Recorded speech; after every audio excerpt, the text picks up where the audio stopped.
Pumpkin Jack, written and illustrated by Will Hubbell.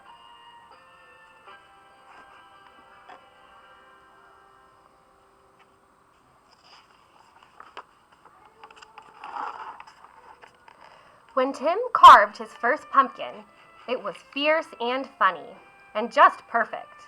A jack-o'-lantern this good deserved a name, so Tim gave him one, Jack.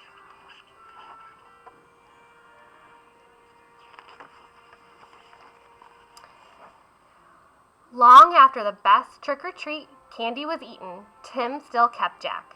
At night, when a candle made Jack's face dance on the wall and fill the dark with warm pumpkin smells, Tim felt Jack was almost magic. Yet, too soon, the spell was broken.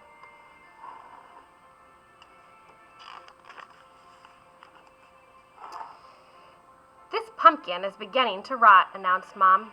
"It's time to throw it out." Tim knew it was useless to argue. He carried Jack to the garden, which was filled with the brown ghosts of last summer's plants. A dead garden is better than a trash can, thought Tim. Still, it made him sad to leave Jack outside and alone.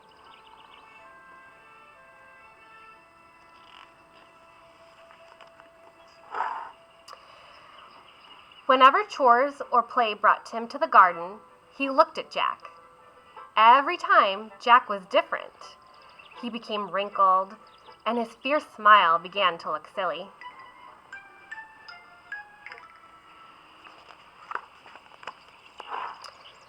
Mold spread over Jack's bright orange skin.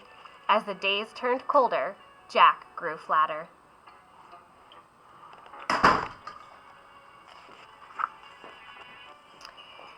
Winter began.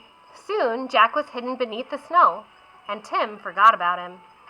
The cold, heavy jacket days came. Snow and sledding days, indoor days, Thanksgiving, Christmas, and Valentine's. When all these days had passed and the March winds melted the snow, Tim found Jack.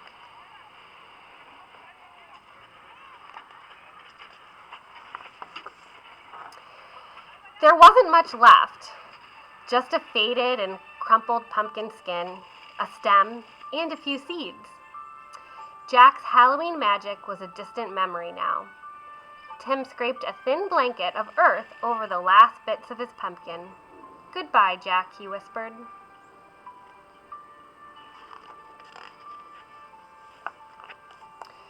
When spring turned barefoot warm, a tiny sprout appeared where Jack had been.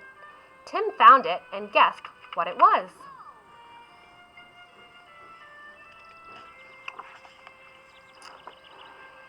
In the days that followed, Tim weeded and watered and watched the sprout. Slowly and steadily, the plant changed and grew. It branched and spread a web of vines over the ground, but no pumpkins appeared.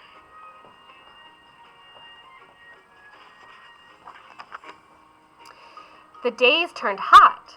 Flowers opened on the plant each morning, yellow stars that twisted shut forever in the afternoon. Still, there were no pumpkins.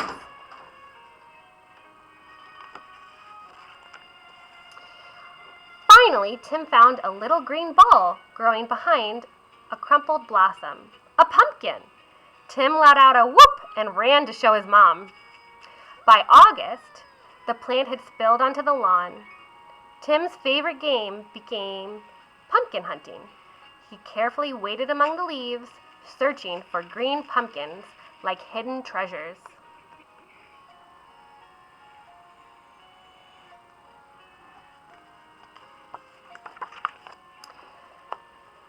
School began again, and the days cooled.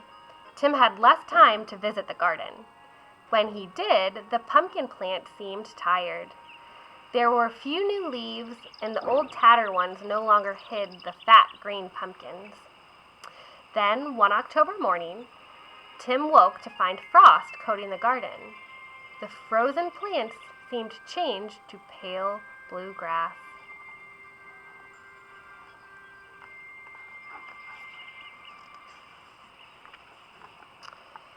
After school, Tim discovered what the frost had done.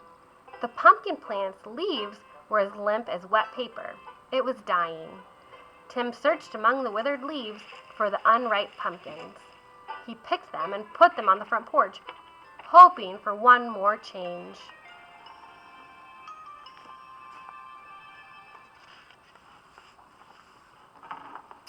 By Halloween, the pumpkins had ripened to bright orange. There were many, for the plant had been generous. Tim was generous, too. He gave away all but one.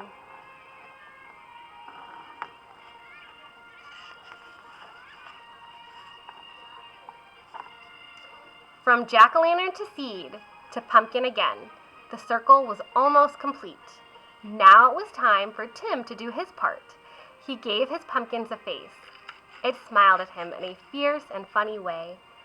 Tim smiled too and said, "Welcome back, Jack."